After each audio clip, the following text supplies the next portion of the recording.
Hello viewers, welcome to Nok TV. Today I am going to teach you some very important and lessonable parables taken from the book of Sheikh Sadi, that is Gulistan of Sadi.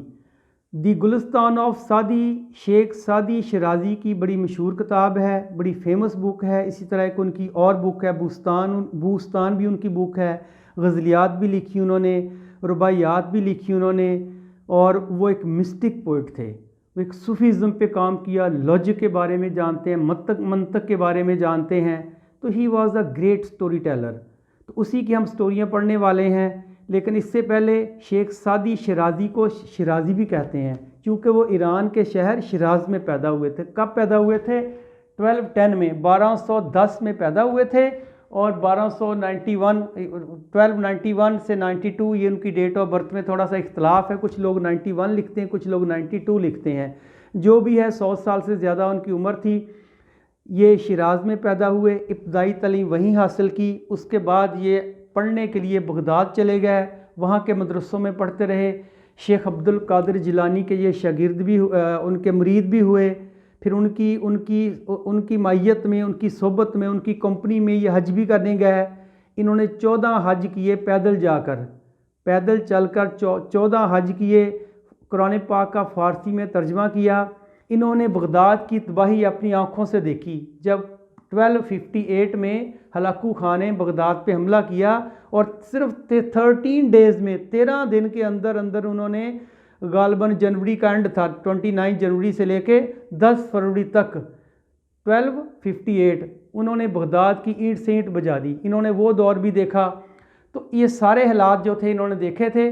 तो इन्हीं की हम एक कुछ selected जो है ना parable पढ़ने वाले हैं। पैराबल कहते हैं मिथ को, पैराबल कहते हैं शॉर्ट स्टोरी को, पैराबल कहते हैं हकायत को, तमसील को, और भी इसको कई कुछ ड्रामा भी कहते हैं, इसको प्ले भी कहते हैं, फेबल भी कहते हैं, स्टोरी भी, छोटी कहानी भी, हकायत भी, ये सारा कुछ आप कह सकते हैं। तो ये इसी के बारे में हम पढ़ने वाले हैं। तो ये इनकी जो पैराबल की डेफिनेशन भी मैंने लिख दी है, देखें। A simple story used to illustrate a moral or spiritual lesson as told by Jesus in the gospel. यही मैंने आपको कहा ना, जिस तरह गॉस्पल में जीसस ने हज़रत ईसा अलैहिस्सलाम की छोटी छोटी कहानियाँ बयान की गई हैं, इसी तरह इसकी बुक में दी गई हुई हैं। यही वजह है कि जो अमेरिकन राइटर है रॉल्फ वाल्डो एमरसन, उसने इनके बारे में लिखा। उन्होंने कहा था कि ये जो बुक है ना, ये जो उसका ये ख्याल है एमरसन का कि ये जो गुलिस्तान है as one of the bibles of the world, दुनिया की बाइबल में से एक बाइबल है, इनका ये ख्याल है। फिर ये समझते हैं रॉल्फ वाल्डो एमरसन कि it is considered that his parables are food for thought के लिए ये फूड का काम करती हैं। तो इसी के बारे में हम पढ़ने वाले हैं। इसमें से कुछ सिलेक्टिव पैराबल्स हैं, कुछ सिलेक्टिव हकायात हैं, तमसीलात हैं।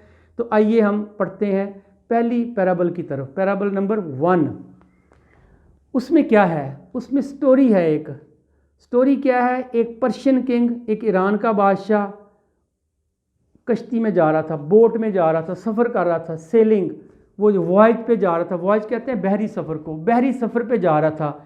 उस बोट में, उस कश्ती में एक स्लेव भी सवार था, स्लेव गुलाम। उसी कश्ती में एक पुलिस वाला भी था, सार्जेंट और सिपाही, हवालदार कह लें आप। उसी कश्ती में कुछ और लोग भी सवार थे। जब कश्ती समंदर में पहुंची, समंदर की तेज़ मौजों का सामना ना कर सकी और उसने डोलना शुरू कर दिया। यानी there came a terrible storm in the sea, समंदर में खौफनाक तूफान आ गया। And the boat began to tremble, the boat began to shake, began to toss, began to stagger. कश्ती ने डोलना शुरू कर दिया, हिलना शुरू कर दिया। Everybody was worried in the boat, हर बंदा परेशान था। बट दे वर क्वाइट, वो खामोश थे। और जो गुलाम था वो खामोश नहीं था, वो चीखें मार के रो रहा था, परेशान किया था सबको, मैं मर गया, मैं डूब गया, मैं मर गया, मैं डूब गया। सारों ने कहा, they try to pacify him, उसको मुतमिन करने की कोशिश की कि देखें तूफ़ान सबके लिए आया है। तूफ़ान अभी आप डूब तो नहीं गया ना, अभी आप बोट के अंदर हो, आप सेफ़ हो। डूबता तब है जब बोट के बाहर आप होगे। तो अब सुकून से बैठे रहो, सारे बाकी बैठे हैं। लेकिन वो चुप नहीं कर रहा था, वो कह रहा था मैं डूब गया, मैं मर गया, मुझे बचा लो। तो जब बादशाह ने देखा कि he is making suffocation in the boat, he was making inconvenience in the boat, वो बोट में he was making noise crying in the boat, तो उन्होंने कहा इसका क्या हल करें। There was a sergeant in the boat, कश्ती में एक सार्जेंट भी था, पुलिस वाला भी था, हवालदार भी था। उसने बादशाह से इजाज़त मांगी, if you so wish I will try to make him satisfy, कि मैं इसको ठीक करने की कोशिश करता हूँ मामलात को। बादशाह ने कहा यू आर अलाउड। तो उसने सार्जेंट ने कहा ठीक है मैं इसको बताता हूँ। सार्जेंट ने कहा कि 2 आदमी मिलकर इसको उठा के पानी में फेंक दो। 2 आदमियों ने उसको फॉलो किया, उसकी बात मानी, उसको टांगों और पाँव से पकड़ा और पानी में फेंक दिया। जब वो डूबने लगा, थोड़े से उसको जो थी, one he was about to drown, जब वो डूबने लगा उसको बाहर निकाल लिया गया। बाहर जब निकाला तो ही वॉज वेरी सेटिस्फाइड नाउ। क्यों सेटिस्फाई था? इसलिए कि कश्ती के अंदर सूखी जगह थी, गीली नहीं थी, और वो मुत्तमिन बैठा हुआ था। लेकिन जब डूबने का डर की वजह से वो रो रहा था, डूब कर नहीं देखा था उसने। सार्जेंट ये चाहता था कि इसको डूबने का नज़ारा कराया जाए कि डूबना क्या होता है। डूबने से ज़्यादा बेहतर वो कश्ती में बैठा हुआ था, ज़्यादा मुत्तमिन बैठा हुआ था। उसने कहा था कि ये अब ज़्यादा मुत्तमिन, अब इसने डूबने का मज़ा चख लिया है ना, अब ये ज़्यादा अच्छी तरह से कश्ती में बैठा रहेगा। और ऐसे ही हुआ। तो बादशाह ने कहा यार ये तुमने कैसे किया है, ये तो चुप नहीं कर रहा था।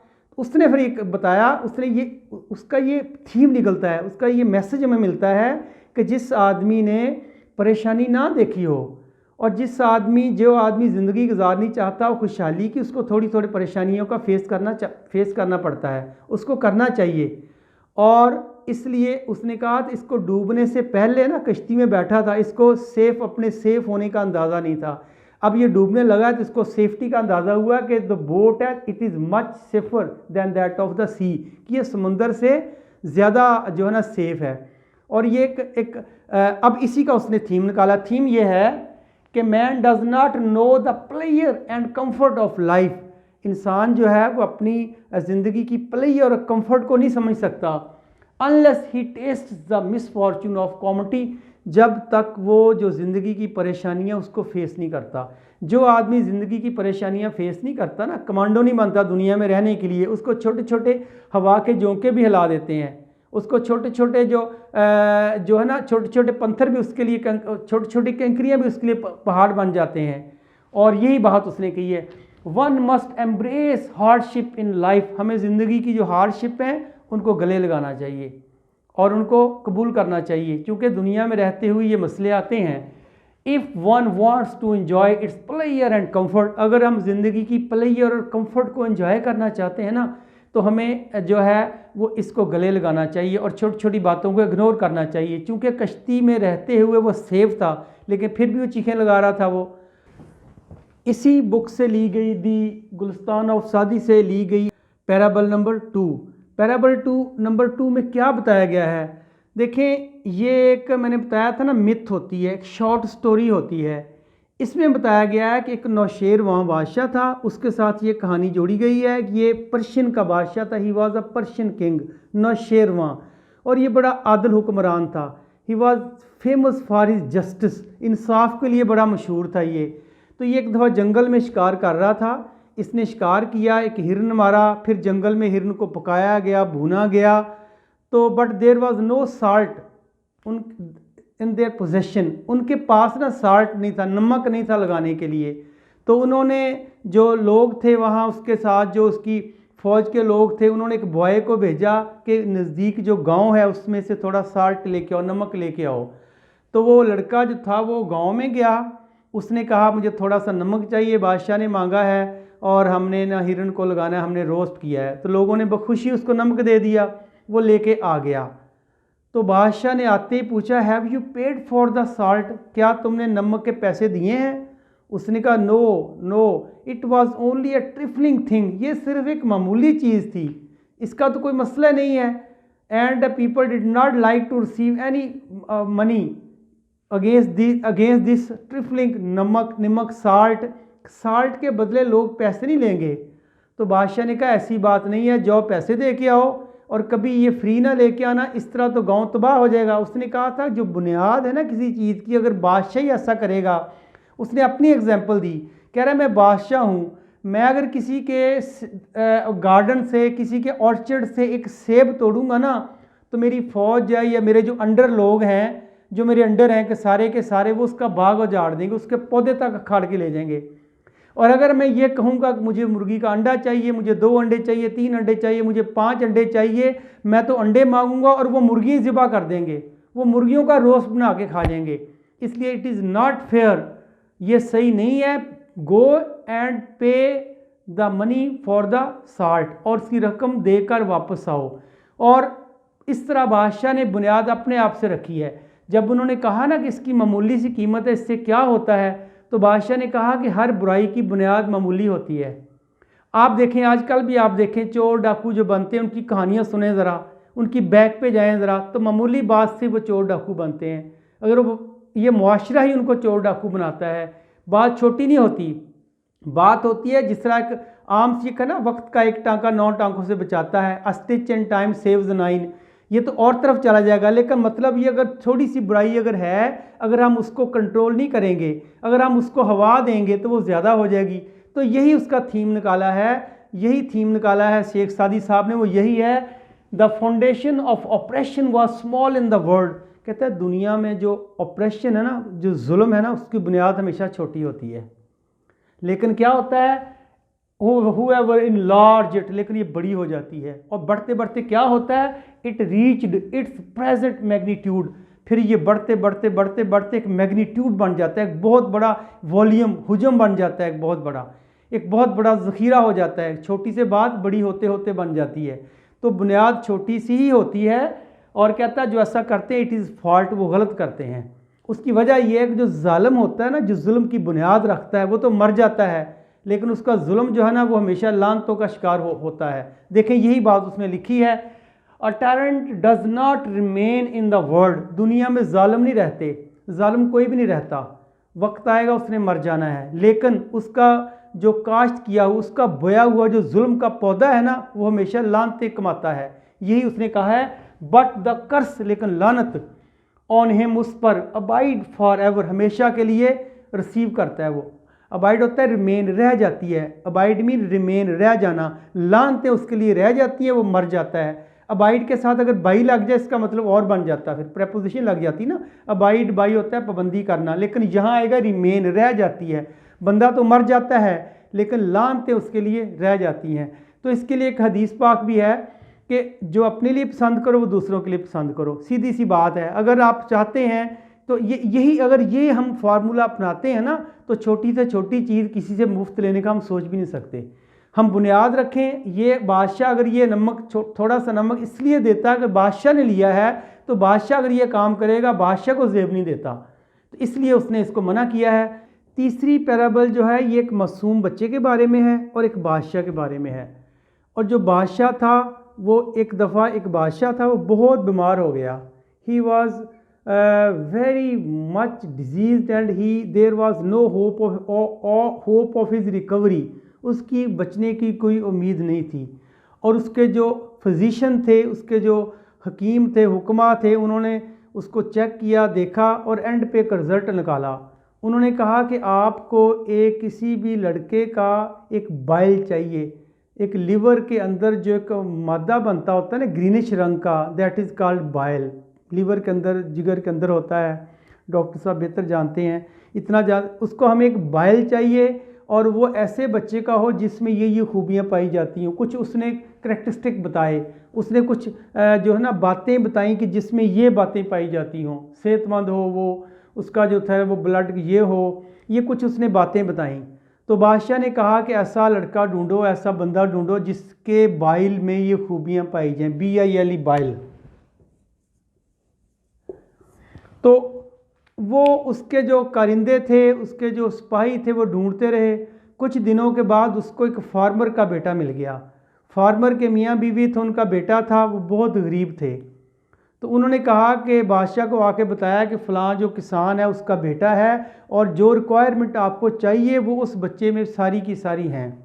तो बादशाह ने उसके बाप और माँ को बुलाया, उनसे कहा कि मुझे आपका बच्चा चाहिए और मेरी जान को ख़तरा है, I want to save my life for my country, so I want to slaughter your child, मैं आपके बच्चे को ज़िबा करना है, मारना मैंने। तो मुंह मांगे पैसे उनको दे दिए, वो राज़ी हो गए, दे एग्रीड, वो राज़ी हो गया अपना बेटा उसको हवाले करने के लिए। बादशाह ने उसको रकम दी और बेटा उन्होंने बादशाह के हवाले कर दिया। बादशाह ने फिर वो केस काजी को कहा कि I want to kill this child and I have taken approval of their father and mother, मैं इनसे इजाज़त ले चुका हूँ। तो काजी ने भी डिक्री जारी कर दी, काजी ने भी इसको जायज़ कर दिया कि ये बिल्कुल ठीक है, आप इसको मार सकते हैं चूँकि इसके वालिदैन राज़ी हैं। अब उस बच्चे को लाया गया मारने के लिए। जब उस बच्चे को बिठाया गया, लटाया गया मारने के लिए फॉर स्लैटर, तो उस बच्चे ने क्या किया, आसमान की तरफ मुंह करके मुस्कुराया। तो बादशाह ने कहा इस वक्त जब ये आप जिस मरने की हालत में बैठे हो, लोग तो रोते हैं, परेशान होते हैं, आप क्यों मुस्कुराएं, what is the reason for your laughing behind this. उसने कहा कि मेरे वालिदैन सबसे ज़्यादा प्यार करते हैं, मेरे वालिदैन के मैं वालिदैन से शिकवा कर सकता था, वो तो रहा नहीं, उन्होंने मुझे बेच दिया। उसके बाद आप हुक्मरान होता है और शहर का काजी होता है, तो शहर के काजी ने मेरे मरने के आर्डर जारी कर दिए, वो मेरी उम्मीद भी ख़त्म होगी, और बादशाह खुद मुझे मार रहा है, वो मेरी उम्मीद भी ख़त्म होगी। I want only shelter in the lap of God, तो मैं सिर्फ खुदा के यहाँ अपनी पनाह चाहता हूँ, मैं खुदा के यहाँ जो है ना वो खुदा का सहारा ढूंढता हूँ। आखिरी में उधर मुस्कुरा के देखा कि अल्लाह ताला तू ही मेरा कुछ कर सकता है और कोई नहीं कर सकता। तो जब बादशाह ने ये बात सुनी तो उसके दिल पे बड़ा असर हुआ इसका, and he began to tear, began to cry, began to weep, उसने रोना शुरू कर दिया। उसने कहा ये मैंने क्या करने वाला था, बात कुछ नहीं है, बादशाह जालिम होते हैं, लेकिन कोई बात क्लिक कर जाती है ना, बस कर गई उसको। तो उसको तरस आया उस पर, ही टुक पिटी ऑन द बॉय, उसने गया उसके पास, उसका आंखें चूमी, उसका सर चूमा, उसका माथा चूमा, उसको बहुत सारी दौलत दी और उससे कहा मुझसे गलती हो गई और मेरी किस्मत जो है, मेरा जीना मरना अल्लाह जानता है, लेकिन मैं आपको कुछ नहीं कहूँगा। उसको उसने छोड़ दिया और फिर कुछ दिनों बाद बादशाह भी ठीक हो गया। कहना ये चाहता है कि अपनी एक ज़िंदगी के लिए किसी की दूसरे की ज़िंदगी लेना ये ठीक नहीं है, और उसने रिजल्ट भी यही निकाला है, the more injustice the king, अगर बादशाह अनजस्टिस होगा, बादशाह जस्टिस नहीं करेगा, इंसाफ नहीं करेगा, the most trouble his country will be, उसका कंट्री जो है ना वो ज़्यादा ट्रबल का शिकार हो जाएगा, ज़्यादा परेशानी में फंस जाएगा। तो अब इसका एक और निकाला मैंने, करो मेहरबानी तो महल ज़मीन पर, खुदा मेहरबान होगा अर्श बरी पर। अगर आप दुनिया पे मेहरबानी करेंगे, अल्लाह पे भरोसा रख के, अल्लाह पे डोरियाँ रख के, तो अल्लाह ताला ज़रूर आपकी मदद करेगा। So we are thank you very much for watching my video.